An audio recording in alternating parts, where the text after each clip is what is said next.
wrong. Now look, we all know what Star Wars is, right? It's the franchise that skyrocketed the amount of nerds to unfathomable numbers. It's a franchise where people hit each other with glow sticks. It's a franchise where one of the scenes in the movies translated to German might be a little bit too on the nose. And it's a franchise that went to shit in recent years. Now, this genuinely hurts for me personally, as I'm sure it does for a lot of people, because I am a massive Star Wars fan. I watched all the movies, even the ones that don't exist. I read up on each piece of lore I found interesting, watched an assload of theory videos, and most importantly, played a shit ton of the games. Yes, all the way back in the day playing the Phantom Menace on my family's old crappy PC, to nowadays where I try to make it an annual tradition to finish Jedi Fallen Order. I've experienced most of the interactive media that the series has to offer, except for a few that would probably qualify me to be placed on a hit list. And the topic of today's video is quite an interesting case, because these are games that you're able to play right now for free, but they're games that I don't think will ever become official. But the strange thing is that these were based off of an official Star Wars adaptation. Now, with a media giant such as Star Wars, I don't think it takes a rocket scientist to know that it's something that'll spin off into all different sorts of media.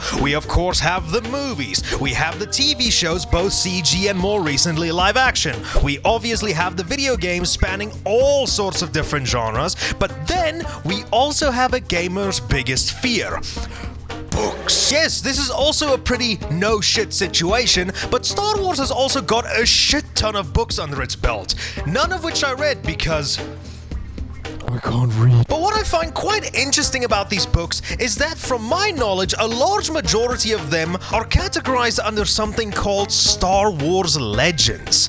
Now, these are a bunch of stories, obviously set in the Star Wars universe, but the events that happen in them are non-canon to the mainline continuity. And what's even more so interesting, after the Disney acquisition of the Star Wars license back in 2013, a lot of media that was once considered canon to Star Wars were now categorized under the Legends name. Games like the Jedi Knight games, Force Unleashed, and stuff like that. But what I find fascinating about Star Wars Legends is that since it's under the gaze of a non-canon timeline, that can open up the floodgates to a shit ton of different storylines in the Star Wars universe that can take any direction they want to. And today's topic is pretty much evident of that fact. Enter Death Troopers by Joe Schreiber, a Star Wars Legends novel which essentially takes the world of Star Wars and mixes it with Resident Evil. The plot essentially sees an Imperial prison ship called the Purge stumbling upon an abandoned Star Destroyer, and after trying to scavenge it for some supplies, the crew sent in brought back a virus. And if you're well aware of this type of story, then I believe you know what happens next. This is a really interesting premise to take Star Wars in, I have to admit. I have heard some people say though that zombies and shit like that wouldn't make sense in the world of Star Wars, but to that, I have to say, you're a moron. We're talking about a franchise where people kill each other with glow sticks, old fucks that can shoot lightning out of their fingertips, and Jar Jar Binks, but you draw the line at space zombies. But another thing that I find quite interesting is the fact that this novel was released all the way back in 2009, and I've never heard anything about it until a few days ago. You see, when I'm done with my day, I turn everything off, get comfy in bed, and browse around the net for like an hour before going to sleep. And besides watching videos on YouTube and watching brain rot on Twitter, a lot of my time is spent reading up on news articles and Wikipedia pages. And on this fateful evening, I stumble upon this news article right here by Games Radar. Star Wars horror game pits stormtroopers against a zombie virus in an unofficial adaptation of an official novel. So instantly, I was interested. I looked up the video they posted below, watched this trailer, and looked up a bunch of different videos on the topic, and immediately, I was hooked. So I went to bed, got up instantly the next morning, started downloading the games, which I will link in the description down below, and got started. As of right now, to my knowledge anyway, there's only 2 games that's available to play: Death Troopers, a Star Wars horror story, and Death Troopers The Outpost. And these interesting pieces of media was brought to us by Steven Game Studio. I wonder who the owner is. And by scrolling on both his itch.io and YouTube channel, it seems to me that the guy has got a shit ton of different games under his belt, a bunch of which being Star Wars related, and even some based on Tomb Raider and even a Demon Souls remake. I'll leave his channel in the description below so you can give the guy some love. But we're here to see how he decided to make Star Wars scary, and not in a bad way. So immediately, let's start off with Death Troopers, A Star Wars Story. A long time ago, in a horror galaxy far, far away, George Lucas sold the Star Wars rights to Disney. So this game, from what I'm assuming, is a direct adaptation of the novel. We start out as the stormtrooper over here heading to the abandoned Star Destroyer. Upon landing, we get greeted by the hallway scene from the first Metal Gear Solid, and upon inspecting deeper, this man's eyes open, and there's a stormtrooper that's absolutely tweaking. Bro must have hit the death sticks. And after all that's out of the way, we get our title card. I sound like James A. Janice. Any case, now that we take control of our character, we can move, we can aim, we can even shoot. Hell, we can even see this little droid over here stuck in a perpetual cycle of torment he can never recover from. But alas, since this is an edgy version of Star Wars, we can't even put the poor thing out of his misery. So I'll guess he'll constantly concuss himself until his firmware gets too outdated. Also, a funny thing that I noticed is that a lot of the sound effects that indicate your missions and stuff are literally ripped from the menus from Jedi Outcast.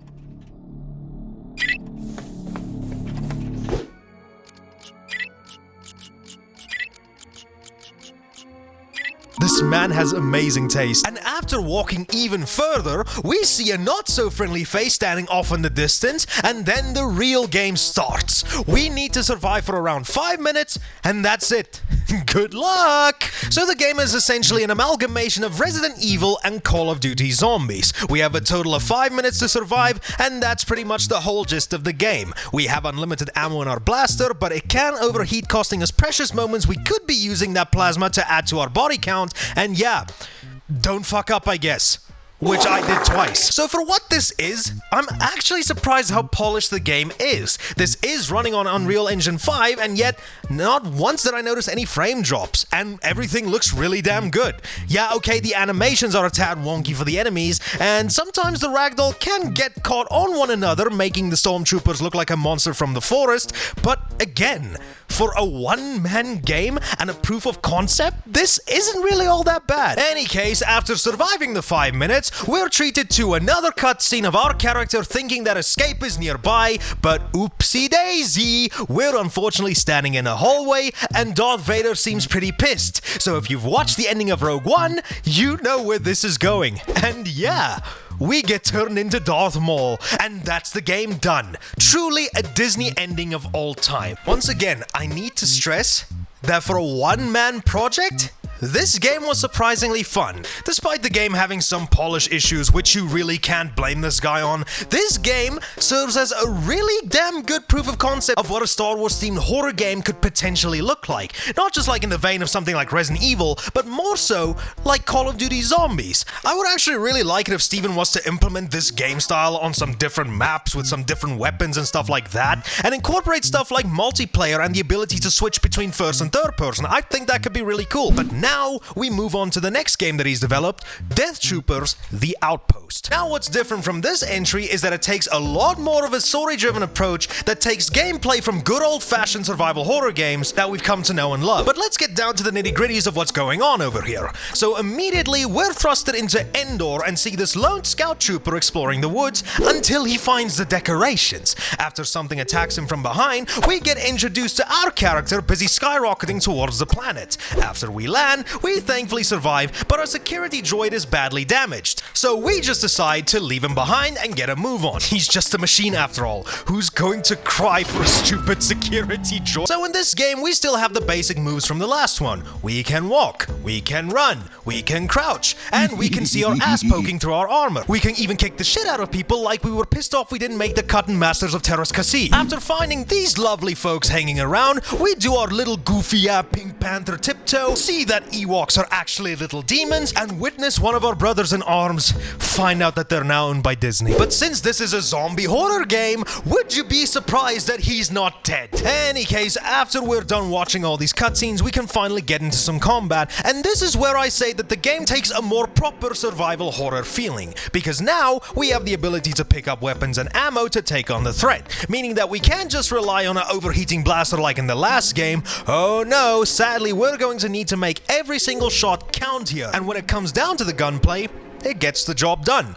You aim, you shoot, you kill, and then the cycle repeats itself. So upon reaching the so-called Outpost, we need to first find the passcode by going over here to this downed ATST and then going back. At least I got the backtracking down. Once we're inside the Outpost, we get the shit scared out of us, causing us to drop our pistol, meaning that we need to do this entire section unarmed. No worries though, nothing much really happens here. We just need to turn a valve to bypass some steam, typical survival horror stuff. We then easily pass one of our undead brothers and move over to the next section where we can grab ourselves an E11 blaster. While we're stuck in here, we need to look for a way to call for help, and upon finding the room we need to do to complete that objective, we get this lovely message right here that tells us we're fucked. I found a connection. It's a base on Kefber, one of the moons nearby. There's a lot of interference. For those of you just tuning in, mobs of what have been described as bloodied corpses have been seen marching throughout downtown. Reports of walking dead are coming in from around the tri-state area. Stay in your homes and lock your doors. Do not trust anybody.